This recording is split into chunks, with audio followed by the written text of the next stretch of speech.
Hey guys, welcome back to the channel. ಮೊದಲನೇದಾಗಿ ನಮ್ಮ ಜಾನ್ಸಿನ್ ಅವರ ಬಗ್ಗೆ ಮಾತಾಡೋದಾದ್ರೆ ನಿಮಗೆ ಗೊತ್ತಿರಬಹುದು, ಸ್ಮ್ಯಾಕ್ ಡೌನ್ ನಲ್ಲಿ ನಮ್ಮ ಜಾನ್ಸಿನ್ ಅವರು ಅದ್ಭುತವಾದ ಪೈಪ್ ಬಾಂಬ್ ಪ್ರೋಮೋನ ಕಟ್ ಮಾಡ್ತಾರೆ ಅಂಡ್ ಅದರಲ್ಲಿ ಅವರು 3 ಸೂಪರ್ ಸ್ಟಾರ್ಸ್ ಗಳನ್ನ ಮೆನ್ಷನ್ ಕೂಡ ಮಾಡ್ತಾರೆ. ಮೊದಲನೇದಾಗಿ ಸಿಜಾರೋ, ಎರಡನೇದಾಗಿ ಡಾಲ್ಫ್ ಸಿಗ್ಲರ್, ಹಾಗೆ ಮೂರನೇದಾಗಿ ನಮ್ಮ ಮ್ಯಾಟ್ ಕಾರ್ಡೋನಾ. ಅಂಡ್ ಈಗ ಮ್ಯಾಟ್ ಕಾರ್ಡೋನಾ ಅವರು ಆ ಒಂದು ವಿಚಾರಕ್ಕೆ ರಿಯಾಕ್ಷನ್ ಕೂಡ ಕೊಟ್ಟಿದ್ದಾರೆ. ಮ್ಯಾಟ್ ಕಾರ್ಡೋನಾ ಅಂದ್ರೆ ಬೇರೆ ಯಾರು ಅಲ್ಲ, ಬದಲಿಗೆ ನಮ್ಮ ಜಾಕ್ ರೈಡರ್ ಅಂತಾನೆ ಹೇಳ್ಬಹುದು. ಇವರು ಮ್ಯಾಟ್ ಕಾರ್ಡೋನಾ ಅನ್ನೋ ಒಂದು ನೇಮ್ ಅಲ್ಲಿ ಇಂಡಿ ರೆಸ್ಲಿಂಗ್ ಗಳಲ್ಲಿ ಅದ್ಭುತವಾಗಿ ಕೆಲಸನ ಮಾಡ್ತಾ ಇದ್ದಾರೆ. ಅಂಡ್ ಅಲ್ಲೇ ಇವರು ಓಪನ್ ಸ್ಟೇಜ್ ಅಲ್ಲಿ ಹೇ ಜಾನ್ ಸೀನಾ ಅಂತ ಜಾನ್ ಸೀನಾ ಅವರ ನೇಮ್ ನ ಡ್ರಾಪ್ ಮಾಡಿದ್ದಾರೆ. ಯಾವ ರೀತಿ ನಮ್ಮ ಜಾನ್ ಸೀನಾ ಅವರು ಹೇ ಮ್ಯಾಟ್ ಕಾರ್ಡೋನಾ ಅಂತ ನೇಮ್ ನ ಡ್ರಾಪ್ ಮಾಡಿದ್ರು, ಅದೇ ರೀತಿ ನಮ್ಮ ಮ್ಯಾಟ್ ಕಾರ್ಡೋನಾ ಅವರು ಕೂಡ ಹೇ ಜಾನ್ ಸೀನಾ ಅಂತ ನೇಮ್ ನ ಡ್ರಾಪ್ ಮಾಡಿದ್ದಾರೆ.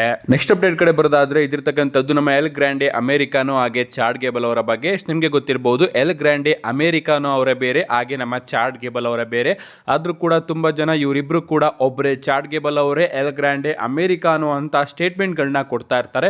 ಬಟ್ ಎಲ್ ಗ್ರಾಂಡೆ ಅಮೆರಿಕಾನೋ ಅವರೇ ಬೇರೆ, ಹಾಗೆ ನಮ್ಮ ಚಾಡ್ ಗೇಬಲ್ ಅವರೇ ಬೇರೆ. ಅಂಡ್ ರೀಸೆಂಟ್ ಆಗಿ ನಮ್ಮ ಕೆವಿನ್ ಓಯನ್ಸ್ ಅವರು ಕೂಡ ಅದನ್ನೇ ಹೇಳಿದ್ದಾರೆ. ರೀಸೆಂಟ್ ಆಗಿ ನಮ್ಮ ಕೆವಿನ್ ಓಯನ್ಸ್ ಅವರು ಫೆನೆಟಿಕ್ ಫೆಸ್ಟ್ ಗೆ ಬಂದು ಟೋಪ್ಸ್ ಕಾರ್ಡ್ಸ್ ಗಳಿಗೆ ಸೈನ್ ಮಾಡಬೇಕಾದ್ರೆ ನಮ್ಮ ಬಿಗ್ಗಿ ಅವರು ಅವರ ಬಳಿ ಪ್ರಶ್ನೆ ಕೇಳ್ತಾರೆ, ನಿನಗೇನು ಅನ್ಸುತ್ತೆ, ಎಲ್ ಗ್ರಾಂಡೆ ಅಮೆರಿಕಾನೋ ಅವರೇ ಬೇರೆನೋ ಅಥವಾ ಚಾಡ್ ಗೇಬಲ್ ಅವರೇನೆ ಎಲ್ ಗ್ರಾಂಡೆ ಅಮೆರಿಕಾನೋ ಅಂತ ಕೇಳಿದಾಗ ನಮ್ಮ ಕೆವಿನ್ ಓಯನ್ಸ್ ಅವರು ಹೇಳ್ತಾರೆ, ಅಫ್ಕೋರ್ಸ್ ನನಗೆ ಗೊತ್ತು ಎಲ್ ಗ್ರಾಂಡೆ ಅಮೆರಿಕಾನೋ ಅವರು ಯಾರು ಅಂತ. ಅವರು ಬೇರೆ ಯಾರು ಅಲ್ಲ, ಬದಲಿಗೆ ಅಲಾಯಸ್ಸೇ ಎಲ್ ಗ್ರಾಂಡೆ ಅಮೆರಿಕಾನೋ. ಅವನೀಗ ಡಬ್ಲ್ಯೂ ಗೆ ಎಲ್ ಗ್ರಾಂಡೆ ಅಮೆರಿಕಾನೋ ಆಗಿ ಬಂದಿದ್ದಾನೆ ಅಂತ ನಮ್ಮ ಕೆವಿನ್ ಓಯನ್ಸ್ ಅವರು ಸ್ಟೇಟ್ಮೆಂಟ್ ನ ಕೊಟ್ಟಿದ್ದಾರೆ. ನಿಮಗೆ ಗೊತ್ತಿರಬಹುದು, ಇಜಾಕಲ್ ಹಾಗೆ ಅಲಾಯಸ್ ಅನ್ನೋ ಒಂದು ಸ್ಟೋರಿ ಲೈನ್ ಯಾವ ರೀತಿ ಮಂಡ್ಯ ನೈಟ್ರೋನ ಮೇನ್ ಹೈಲೈಟ್ ಆಗಿತ್ತು ಒಂದು ಕಾಲದಲ್ಲಿ ಅಂತ. ಆಗ ನಮ್ಮ ಕೆವಿನ್ ಓಯನ್ಸ್ ಅವರು ಸಿಕ್ಕಾಪಟ್ಟೆ ತಲೆ ಕೆಡಿಸ್ಕೊಂಡಿದ್ರು.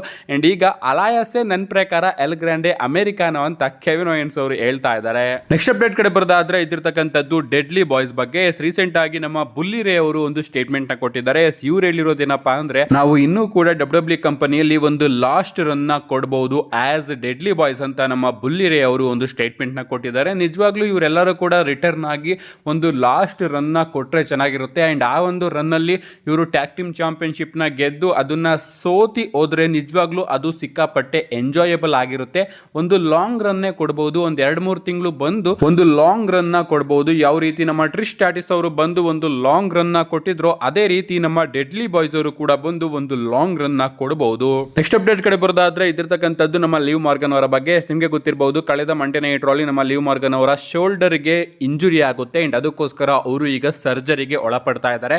ಅಂಡ್ ಆ ಒಂದು ಸೆಗ್ಮೆಂಟ್ ಹಾಗೆ ಮ್ಯಾಚ್ ನ ಡಬ್ಲ್ಯೂ ಅವರು ಅರ್ಧದಲ್ಲೇ ನಿಲ್ಲಿಸಬೇಕಾಗುತ್ತೆ. ಅಂಡ್ ಈಗ ಆ ಒಂದು ಮ್ಯಾಚ್ ಅಲ್ಲಿ ಏನೇನ್ ಆಗ್ತಾ ಇತ್ತು ಅಂತ ಒಂದು ಅಪ್ಡೇಟ್ ಬಂದಿದೆ.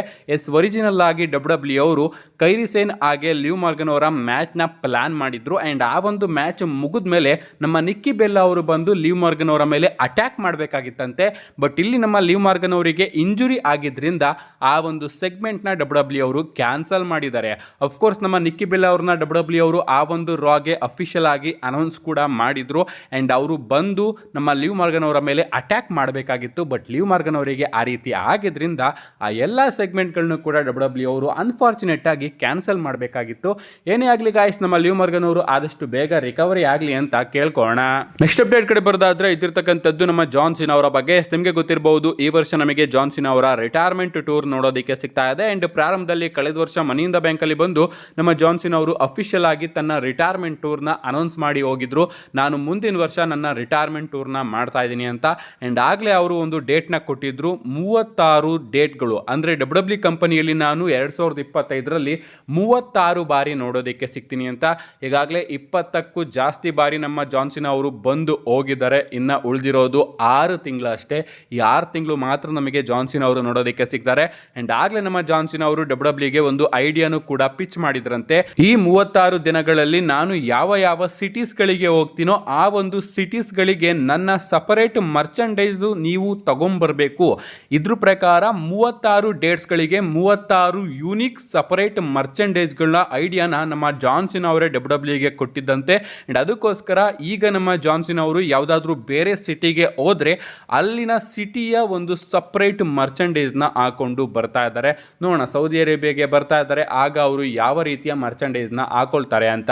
ನೆಕ್ಸ್ಟ್ ಅಪ್ಡೇಟ್ ಕಡೆ ಬರೋದಾದ್ರೆ ಇದಿರ್ತಕ್ಕಂಥದ್ದು ನೈಟ್ ಆಫ್ ಚಾಂಪಿಯನ್ಸ್ ನ ಇಂದಿನ ಸ್ಮ್ಯಾಕ್ ಡೌನ್ ಬಗ್ಗೆ. ನೈಟ್ ಆಫ್ ಚಾಂಪಿಯನ್ಸ್ ಈಗ ನಮಗೆ ಸೌದಿ ಅರೇಬಿಯಾದಲ್ಲಿ ನೋಡೋದಕ್ಕೆ ಸಿಗ್ತಾ ಇದೆ. ಅದು ಅಲ್ಲಿ ಆಗುತ್ತೋ ಇಲ್ವೋ ಅಂತ ಯಾವುದೇ ರೀತಿಯ ಕನ್ಫರ್ಮೇಶನ್ ಇಲ್ಲ, ಅದನ್ನ ನಾನು ಈ ವಿಡಿಯೋದ ಕೊನೆಯಲ್ಲಿ ತಿಳಿಸ್ಕೊಡ್ತೀನಿ. ಸದ್ಯಕ್ಕೆ ನೈಟ್ ಆಫ್ ಚಾಂಪಿಯನ್ಸ್ ಏನಾದರೂ ಆದರೆ ಅದಕ್ಕಿಂತ ಮುಂಚೆನೆ ನಮಗೆ ಒಂದು ಮಿನಿ ನೈಟ್ ಆಫ್ ಚಾಂಪಿಯನ್ಸ್ ನೋಡೋದಕ್ಕೆ ಸಿಗ್ತಾ ಇದೆ. ನಾನು ಈ ರೀತಿ ಯಾಕೆ ಹೇಳ್ತಾ ಇದ್ದೀನಿ ಅಂದರೆ WWE ಅವರು ಇಲ್ಲಿವರೆಗೂ ನೈಟ್ ಆಫ್ ಚಾಂಪಿಯನ್ಸ್ಗೆ 3 ಚಾಂಪಿಯನ್ಶಿಪ್ ಮ್ಯಾಚಸ್ಗಳನ್ನ ಅಫಿಷಿಯಲ್ ಆಗಿ ಅನೌನ್ಸ್ ಮಾಡಿದ್ದಾರೆ. ಅದನ್ನ ಬಿಟ್ರೆ ಗಾಯ್ಸ್, WWE ಅವರು ನೈಟ್ ಆಫ್ ಚಾಂಪಿಯನ್ಸ್ ನ ಇಂದಿನ ಸ್ಮ್ಯಾಕ್ ಡೌನ್ ಅಲ್ಲೂ ಕೂಡ 3 ಚಾಂಪಿಯನ್ಶಿಪ್ ಮ್ಯಾಚಸ್ ನ ಅಫಿಷಿಯಲ್ ಆಗಿ ಅನೌನ್ಸ್ ಮಾಡಿದ್ದಾರೆ. Knight of champions premium live event ಅಲ್ಲೂ ಕೂಡ 3 ಚಾಂಪಿಯನ್ಶಿಪ್ ಮ್ಯಾಚ್ ನೋಡೋದಕ್ಕೆ ಸಿಗ್ತಾ ಇದೆ. ಅದಕ್ಕಿಂತ ಇಂದಿನ ಸ್ಮ್ಯಾಕ್ ಡೌನ್ ಅಲ್ಲೂ ಕೂಡ 3 ಚಾಂಪಿಯನ್ಶಿಪ್ ಮ್ಯಾಚ್ ನೋಡೋದಕ್ಕೆ ಸಿಗ್ತಾ ಇದೆ. ಇದು ಕೂಡ ಯಾವುದೋ ನಾರ್ಮಲ್ ಚಾಂಪಿಯನ್ಶಿಪ್ ಮ್ಯಾಚ್ ಅನ್ಕೋಬೇಡಿ. ಮೊದಲನೇದಾಗಿ ನಮಗೆ ವಿಮೆನ್ಸ್ ಯುನೈಟೆಡ್ ಸ್ಟೇಟ್ ಚಾಂಪಿಯನ್ಶಿಪ್ ಗೆ ಜಲೀನಾ ವೇಗಾ ಹಾಗೆ ಜೂಲಿಯಾ ಅವರ ನಡುವೆ ಒಂದು ಸಿಂಗಲ್ಸ್ ಮ್ಯಾಚ್ ನೋಡೋದಕ್ಕೆ ಸಿಗ್ತಾ ಇದೆ. ಇದಲ್ದೇನೆ WWE ಟ್ಯಾಗ್ ಟೀಮ್ ಚಾಂಪಿಯನ್ಶಿಪ್ ಗೆ ಸ್ಟ್ರೀಟ್ ಪ್ರಾಫಿಟ್ ಹಾಗೆ ವೈಟ್ ಸಿಕ್ಸ್ ಅವರ ನಡುವೆ ಒಂದು ಟ್ಯಾಗ್ ಟೀಮ್ ಮ್ಯಾಚ್ ನೋಡೋದಕ್ಕೆ ಸಿಗ್ತಾ ಇದೆ. ಇಷ್ಟೇ ಅಲ್ಲ ಗಾಯ್ಸ್, ಸ್ಟಿಫನಿ ಸ್ಟಾರ್ಟನ್ ಹಾಗೆ ನಮ್ಮ ನಾಯಾ ಜಾಕ್ಸ್ ಅವರ ನಡುವೆ WWE ಚಾಂಪಿಯನ್ಶಿಪ್ ಗೆ ಒಂದು ಲಾಸ್ಟ್ ವಿಮೆನ್ ಸ್ಟ್ಯಾಂಡಿಂಗ್ ಮ್ಯಾಚ್ ನೋಡೋದಕ್ಕೆ ಸಿಗ್ತಾ ಇದೆ. ನಿಜವಾಗ್ಲೂ ಲಾಸ್ಟ್ ವಿಮೆನ್ ಸ್ಟ್ಯಾಂಡಿಂಗ್ ಅಂತಹ ಮ್ಯಾಚ್ ನ WWE ಅವರು ಸ್ಮ್ಯಾಕ್ ಡೌನ್ ಗೆ ಬುಕ್ ಮಾಡ್ತಾ ಇದ್ದಾರೆ. ಅಫ್ಕೋರ್ಸ್ ನಮ್ಮೆಲ್ಲರಿಗೂ ಕೂಡ ಗೊತ್ತು, ನೈಟ್ ಆಫ್ ಚಾಂಪಿಯನ್ಸ್ ಗಿಂತ ಜಾಸ್ತಿ ಮ್ಯಾಚಸ್ಗಳು ನಮಗೆ ಸ್ಮ್ಯಾಕ್ ಡೌನ್ ನಲ್ಲೇ ನೋಡೋದಕ್ಕೆ ಸಿಗುತ್ತೆ ಅಂತ. ಅಂಥದ್ರಲ್ಲಿ ಇಷ್ಟೊಂದು ದೊಡ್ಡ ಮ್ಯಾಚ್ ನ WWE ಅವರು ನೈಟ್ ಆಫ್ ಚಾಂಪಿಯನ್ಸ್ ಗೆ ಬುಕ್ ಮಾಡಬಹುದಾಗಿತ್ತು. ಅಂಡ್ ಅಲ್ಲೂ ಕೂಡ ಒಂದು ವಿಮೆನ್ಸ್ ಚಾಂಪಿಯನ್ಶಿಪ್ ಗೆ ಮ್ಯಾಚ್ ನೋಡೋದಕ್ಕೆ ಸಿಕ್ಕಿದ್ರೆ ಚೆನ್ನಾಗಿರೋದು. ಏನು ಮಾಡೋದಕ್ಕಾಗೋದಿಲ್ಲ, ಒಂದಿನ ಸ್ಮ್ಯಾಕ್ ಡೌನ್ ನೋಡಿದ್ರೆ ಮಾರನೇ ದಿವಸನೇ ನಾವು ನೈಟ್ ಆಫ್ ಚಾಂಪಿಯನ್ಸ್ ನೋಡೋದ್ರಿಂದ ಇದನ್ನು ಕೂಡ 2 ಡೇ ನೈಟ್ ಆಫ್ ಚಾಂಪಿಯನ್ಸ್ ಆಗ್ತಾ ಇದೆ ಅಂತ ಅನ್ಕೋಬಹುದು.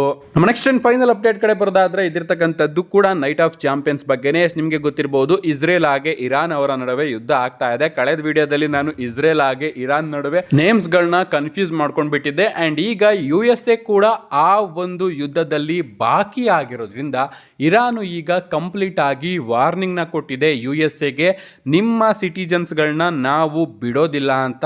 ಅಂಡ್ ಅದಕ್ಕೋಸ್ಕರ USA ಅವರು ಅಫಿಷಿಯಲ್ ಆಗಿ ಒಂದು ಸ್ಟೇಟ್ಮೆಂಟ್ ಕೂಡ ಕೊಟ್ಟಿದ್ದಾರೆ. ಯಾರೇ ಆಗಲಿ ನಮ್ಮ ನಾಗರಿಕರು ಮಿಡಲ್ ಈಸ್ಟ್ ದೇಶಗಳಿಗೆ ಪ್ರಯಾಣ ಬಳಸೋದಾದ್ರೆ ಅದನ್ನ ನಿಲ್ಲಿಸ್ಬಿಡಿ, ಪ್ರಯಾಣ ಮಾಡಬೇಡಿ ಅಂತ USA ಅವರು ಅನೌನ್ಸ್ಮೆಂಟ್ ಕೂಡ ಮಾಡಿದಾರಂತೆ. ಆದ್ರೂ ಕೂಡ WWE ಅವರು ತನ್ನ ಎಂಪ್ಲಾಯೀಸ್ ಗಳಿಗೆ ಹಾಗೆ ಸೂಪರ್ ಸ್ಟಾರ್ಸ್ ಗಳಿಗೆ ಯಾವುದೇ ರೀತಿಯ ನೋಟಿಸ್ ನ ಕೊಟ್ಟಿಲ್ವಂತೆ. ಈ ಒಂದು ನೈಟ್ ಆಫ್ ಚಾಂಪಿಯನ್ಸ್ ಕ್ಯಾನ್ಸಲ್ ಆಗುತ್ತೋ ಪೋಸ್ಟ್ಪೋನ್ ಆಗುತ್ತೋ ಅಂತ ಯಾವುದೇ ರೀತಿಯ ನೋಟಿಂಗ್ ನ WWE ಅವರು ತನ್ನ ಎಂಪ್ಲಾಯೀಸ್ ಗಳಿಗೆ ಹಾಗೆ ಸೂಪರ್ ಸ್ಟಾರ್ಸ್ ಗಳಿಗೆ ಕೊಟ್ಟಿಲ್ವಂತೆ. ಐ ಥಿಂಕ್ WWE ಅವರು ಇನ್ನೂ ಕೂಡ ಯೋಚನೆ ಮಾಡ್ತಾ ಇದ್ದಾರೆ, ಹಾಗೆ ಸೌದಿ ಅರೇಬಿಯಾದ ಜೊತೆ ಕೂತ್ಕೊಂಡು ಡಿಸ್ಕಸ್ ಮಾಡ್ತಾ ಇದ್ದಾರೆ, ನಾವಲ್ಲಿಗೆ ಬರಬಹುದಾ, ಬಂದ್ರೆ ಏನು ತೊಂದರೆ ಆಗೋದಿಲ್ವಾ ಅಂತ. USA ಆ ರೀತಿ ಹೇಳಿರೋದ್ರಿಂದ ಮಿಡಲ್ ಈಸ್ಟ್ಗೆ ಹೋಗ್ಬೇಡಿ, ಅಲ್ಲಿ ಅಪಾಯ ಇದೆ ಅಂತ ಹೇಳಿದ್ರು ಕೂಡ WWE ಅವರು ಈ ರೀತಿ ಯಾಕೆ ಮಾಡ್ತಾ ಇದ್ದಾರೆ ಅಂತ ನನಗಂತೂ ಅರ್ಥ ಆಗ್ತಾ ಇಲ್ಲ. ಸುಮ್ಮನೆ ಸೌದಿ ಅರೇಬಿಯಾದಲ್ಲಿ ಆ ಒಂದು ಇವೆಂಟ್ ನ ಮಾಡಿಸೋದ್ರ ಬದಲು USA ಯಾವುದಾದ್ರೂ ಒಂದು ಜಾಗದಲ್ಲಿ ಮಾಡಿಸಿದ್ರೆ ಇನ್ನೂ ಕೂಡ ಚೆನ್ನಾಗಿರುತ್ತೆ. ಯಾಕಂದ್ರೆ ತಾನು ಹೋಗಿ ತನ್ನ ಸೂಪರ್ ಸ್ಟಾರ್ಸ್ ಗಳ ಜೀವಕ್ಕೆ ಅಪಾಯನ ತರುವಂತದ್ದು ಎಷ್ಟು ಒಳ್ಳೆ ವಿಚಾರ ಅಂತ ನಾನು ಕೇಳ್ತೀನಿ.